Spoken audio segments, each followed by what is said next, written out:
115편. 하나님, 우리를 위해서가 아니라 주님의 이름을 위해 주님의 영광 드러내소서. 주님의 자비로우신 사랑을 위해 그리하소서. 주님의 성실하심으로 인하여 그렇게 하소서. 이방 민족들이 저들의 하나님이 어디 있느냐 하고 말하지 못하게 하소서. 우리 하나님은 하늘에 계셔서 원하시는 일이면 무엇이든 이루신다. 저들의 우상은 금속과 나무, 지하 작업장에서 손으로 만든 것. 새긴 입이라 말하지 못하고 그린 눈이라 보지 못한다. 주석이 핀 귀라 듣지 못하고 부어 만든 코라 냄새 맡지 못한다. 손은 움켜쥐지 못하고 발은 걷거나 달리지 못하며 목구멍은 소리내지 못한다. 이런 것을 만든 자들 그와 똑같이 되고 그들이 의지하는 우상들과 똑같은 처지가 되었다. 그러나 너 이스라엘아, 하나님을 신뢰하여라. 그분은 너를 도우시는 분, 너를 다스리시는 분. 아론의 집안이여, 하나님을 신뢰하여라. 그분은 너희를 도우시는 분, 너희를 다스리시는 분. 하나님을 경외하는 너희여, 하나님을 신뢰하여라. 그분은 너희를 도우시는 분, 너희를 다스리시는 분. 오 하나님, 우리를 기억하셔서 복을 내려주소서. 이스라엘 집안과 아론 집안에 복을 내려주소서. 하나님을 경외하는 모든 이들에게 복을 내리시고 못난 자나 잘난 자 모두에게 복을 내려주소서. 오 하나님께서 너희 집안을 일으키시고 너희를 번성시키시며 너희 자손의 수를 늘려주시기를. 너희는 하나님께 복을 받으리라. 하늘과 땅을 지으신 하나님께. 하늘의 하늘은 하나님의 것, 그분께서 맡기신 땅은 우리의 것. 죽은 사람은 하나님을 찬양할 수 없고 땅에 묻힌 자는 한마디도 말할 수 없다. 그러나 우리는 하나님을 찬양하리라. 지금도 찬양하고 늘 찬양하리라. 할렐루야.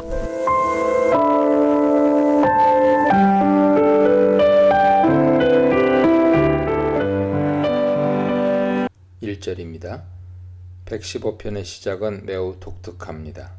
하나님께 대한 긍정적인 고백, 하나님께 대한 간절한 요청 등 전형적으로 시편을 시작하는 문장 대신에 우리에게 영광을 돌리지 마소서라는 부정적인 강구를 2번 반복하고 있기 때문입니다.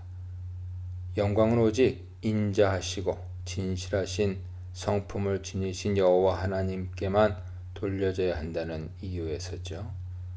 인자와 진실은 여호와의 언약적 성품으로 111편에서 이미 집중적으로 강조된 바 있으며 112편에서 여호와를 경외하는 자의 삶의 특성으로도 묘사된 바 있습니다.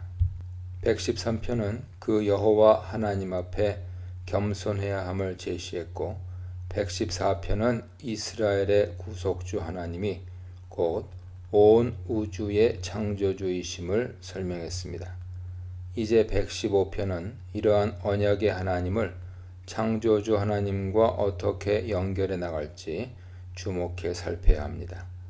1절은 일단 여호와께서 언약의 하나님이심을, 그래서 영광은 그분께만 돌려져야 함을 강력하게 설파합니다.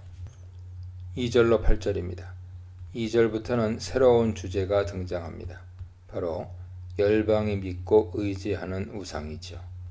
2절은 열방이 이스라엘을 향해 이스라엘의 하나님은 어디 있느냐고 말하지 못하게 해야 한다고 단언합니다.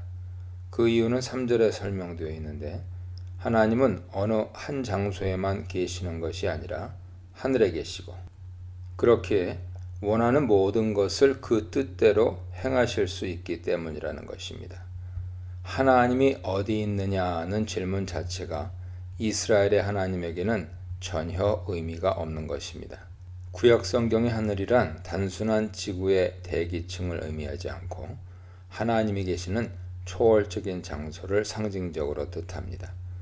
이 절은 사실상 하나님을 창조주 하나님으로 묘사하고 있다는 점을 염두에 둘 필요가 있습니다. 4절로 7절은 한 가지 메시지를 반복해서 전달합니다. 바로 우상들은 생명이 없는 죽은 신들이다 라는 것이죠. 입이 있어도 말하지 못한다. 눈이 있어도 보지 못한다. 귀가 있어도 듣지 못한다. 코가 있어도 냄새를 맡지 못한다. 손이 있어도 만지지 못한다.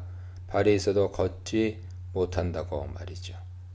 반복되는 표현들은 겉으로는 존재하는 것 같지만 사실은 존재하지 않음을 뜻하며 더 정확하게 개념화한다면 겉으로는 생명을 가진 것 같지만 사실은 죽은 신들임을 의미합니다. 사람들이 우상에게 간구할 때는 그 우상이 무엇인가를 해줄 수 있을 것으로 여기기 때문인데 그 우상들은 사실상 죽은 신들, 거짓 신들, 실제로는 존재하지 않는 신들이므로 간구하는 자를 위해 그 어떤 것도 해줄 수 없는 존재일 뿐입니다. 4절로 7절에서 계속 반복적으로 암시되고 있는 죽음의 주제를 또한 염두에 두어야 합니다. 8절은 이 모든 내용을 정리하면서 우상을 만들거나 그 우상을 믿는 사람은 그 우상들과 같을 뿐이다 라고 단언합니다. 다시 말해 우상을 섬기려는 자들은 우상처럼 거짓에 빠지게 될 뿐이며 우상들을 통해 무언가를 얻으려는 그들의 노력은 헛될 뿐이고 오히려 우상으로 인해 생명력을 얻지 못하고 죽음에 속한 결과를 얻을 수밖에 없다는 것이죠. 아무런 열매와 효과도 얻지 못할 것이 분명합니다. 9절로 14절입니다. 9절부터 14절은 114편 흐름에서 사실상 본론에 해당합니다. 이 문단은 한 가지 독특한 문예 구조를 반복해서 보여주고 있는데 바로 언약 사명자의 범주 확장, 좀 어렵죠. 언약 사명자의 범주 확장이라는 구조입니다. 두 개의 소문단 9절로 11절, 12절로 14절로 나뉘는데 두 소문단 모두 이러한 언약 사명자의 범주를 확장하여 기술하고 있습니다. 먼저 9절로 11절은 여호와를 의지하라, 신뢰하라. 그는 너희의 도움이시요 너희의 방패시로다 라는 후렴구를 3번 반복하는 구조입니다. 그런데 이렇게 여호와를 신뢰해야 할 대상이 9절, 10절, 11절에 각각 다르게 기술됩니다. 9절은 이스라엘을, 10절은 아론의 집을, 11절은 여호와를 경외하는 자들을 부릅니다. 9절은 먼저 언약 공동체, 이스라엘 민족 전체를 거론하죠. 이는 매우 자연스럽습니다. 왜냐하면 여호와 하나님의 인자하심은 언약 공동체 전체인 이스라엘 민족을 향한 것이기 때문입니다. 출애굽기 34장 6절에 그려진 인자하심이 바로 이런 경우죠. 10절은 아론의 집, 즉 레위 지파 및 제사장 가문을 거론합니다. 아론의 집은 하나님 나라의 전체 그림에 있어서 하나님께 가장 가까이 거하는 구별된 존재들입니다. 이스라엘 민족의 12지파와 구별되는 레위 지파가 존재하는데 그 레위 지파 중에서도 또다시 거룩하게 구별된 것이 아론의 집, 즉 제사장 가문입니다. 9절의 이스라엘 민족에서 10절의 아론의 집으로 이어진 것은 거룩의 차등에 있어서 더 거룩한 자들을 언급하는 방향으로 움직인 것으로 확장이 아닌 거룩 영역의 수축 혹은 거룩 영역의 집중화로 보아야 합니다. 그런데 매우 놀랍게도 11절은 여호와를 경외하는 자들을 언급합니다. 112편 등에서 살폈던 바와 같이 이 표현은 언약 사명자의 범주를 오히려 확장하는 결과를 가져오죠. 아론의 집이나 이스라엘이라는 언급 없이 그냥 여호와를 경외하는 자들이라 말하면 지파나 민족에 관계없이 하나님을 두려워하는 그 누구라도 이에 포함될 수 있기 때문입니다. 9절로 11절은 하나님을 신뢰해야 할 대상을 확장했습니다. 두 번째 소문단인 12절로 14절은 이스라엘, 아론의 집, 여호와를 경외하는 자의 집중과 확장 구조를 다시 한번 동일하게 보여줍니다. 이 문단의 내용은 여호와께서 복을 주신다는 것이죠. 복을 주다라고 번역된 히브리어는 바라크 동사입니다. 바라크 동사가 기본적으로 가진 의미는 생명력을 통한 번성입니다. 창세기 1장에서 하나님은 여섯째 날 동물들과 사람을 만드시고는 복을 주셨고 그 이유 곧바로 생육하고 번성하라 명령하셨습니다. 따라서 바라크 동사는 죽음에 반대되는 생명의 이미지, 번성과 부흥의 의미를 지니고 있습니다. 그런데 이러한 생명력의 충만으로서의 복이 이스라엘, 아론의 집, 여호와를 경외하는 자들에게 임하게 된다는 것이죠. 14절은 이러한 과정의 자연스러운 결과로서 하나님께서 너희를 번성하게 하실 것이다 라고 표현하고 있습니다. 9절로 14절은 하나님을 신뢰하라. 그러면 지켜주신다는 메시지 및 너희를 번성하게 하실 것이다 라는 두 가지 메시지를 전달하되 이스라엘이나 제사장 그룹뿐 아니라 여호와를 경외하는 백성 전체에게 이 두 가지 메시지가 전달되고 적용되게 하고 있습니다. 15절로 18절입니다. 이렇게 이스라엘에게 복을 베푸신 여호와를 15절은 천지를 지으신 창조주로 설명합니다. 이제 우리는 111편에서 114편의 흐름과 잘 맞아 들어가는 창조주의 주제를 다시금 만나게 됩니다.